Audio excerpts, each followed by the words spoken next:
terrible. So that was Russia. How did your town relate to Fiddler on the Roof? They were taking people away as They took my uncle and 9 people as hostage. And they wanted so much money from the little town, and we were a very small town surrounded by Russian people who really didn't like the Jewish people. But we lived together that way. It was like farm outside. They took my uncle, 9 more people as hostage on a Friday. I'll always remember that. And this is how much money we want or we kill them. And somehow they raised it. They raised the money.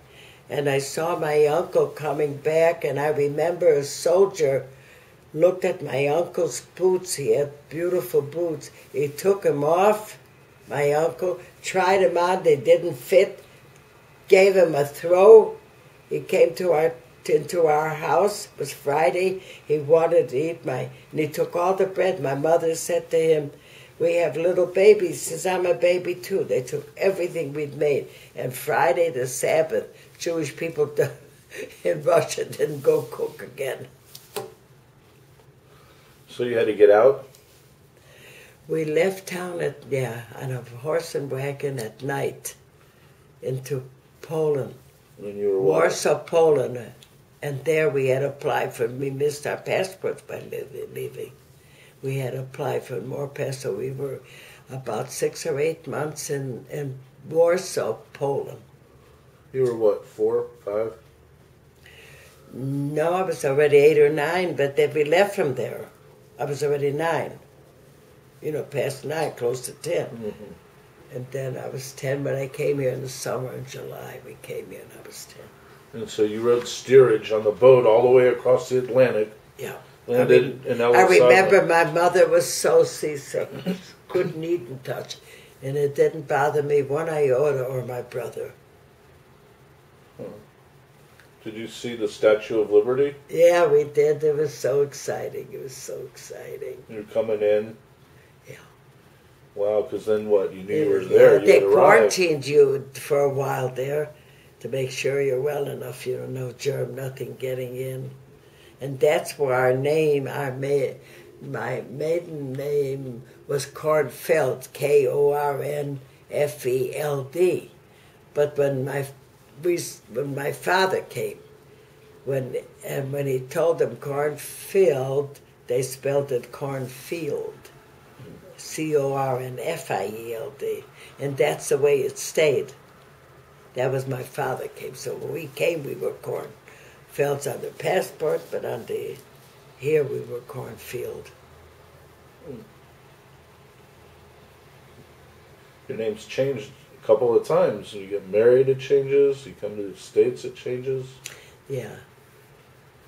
My Jewish name, a couple times they decided for Rivka, Riva, my cousin, I think you met Edith, my cousin?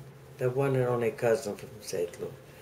Yes, a long time ago. Yeah, well, they were very American, and so my aunt, who was an American-born, her mother, decided on Eve,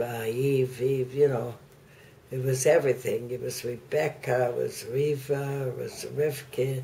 My Jewish name is Rivka.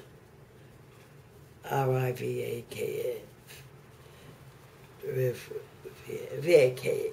Rivka. Yeah, I don't worry about it. You don't use that? Well, and then so you came into there to quarantined? Yeah, for a while. Did you make any friends when you were there? Any other kids that were around? No, I don't remember being friendly with kids or anything. I guess I don't at all. I don't remember a person. You were on the island, and then they let you go eventually. No, you couldn't stay. Get off. You had to stay a certain area. It was like jail stuff, you know what I mean? Oh, they had like another spot. When you get off the ship. Mm-hmm. And from there we went to Cedar Rapids, Iowa. My uncle lived there. Did you stay in Manhattan at all? No, are you kidding? What kind of thing with these immigrants?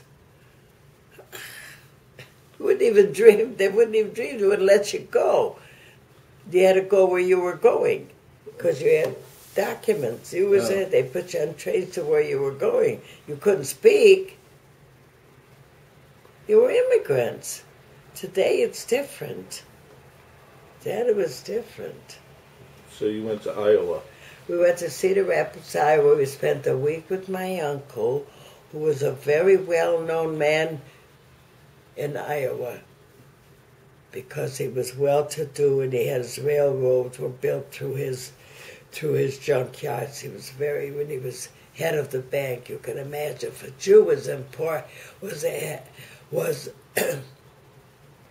head of the bank, he had to be a very, very rich man. This was the junkyard man. Yep, but he had the railroads built to go through, so he didn't have to ship. He was very smart. He was a very intelligent, he was a well-educated man, and that was my mother's stepbrother. His father married my grandmother. He was a little boy. His mother must have died. It was a second marriage for him, for his father. But he must have left the country. My parents never talked about what happened. It was wrong, but it's over and done. They never mentioned, never knew anything about, those things that we should have known. About your uncle? But they never talked about anything that wasn't good. They threw it off like a shawl, and they went on with life. Threw it off like a shawl? That's funny. And they went on with life. They didn't want to face. My mother had another child that died in Europe when I was 3. He was 3 months. I don't even know her name. When my brother died, every picture in the house had to be put away. They couldn't see it. They couldn't handle it. They had pictures then? The photographs were... Of my brother, nothing until they died. Cameras were they a household thing? It was hard for them to handle. They never mentioned his name again.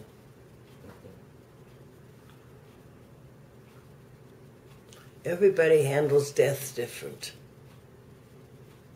This is the way they did it. My mother never talked about her father. There was a grandfather. My father never talked about his. Or his sisters. 2 brothers I met in Europe.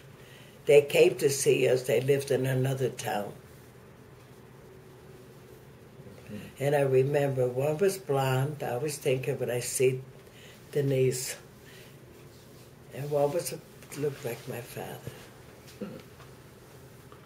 I always think of Eileen as my grandmother, somehow. Eileen? A little bit like my grandmother. Huh. My grandmother.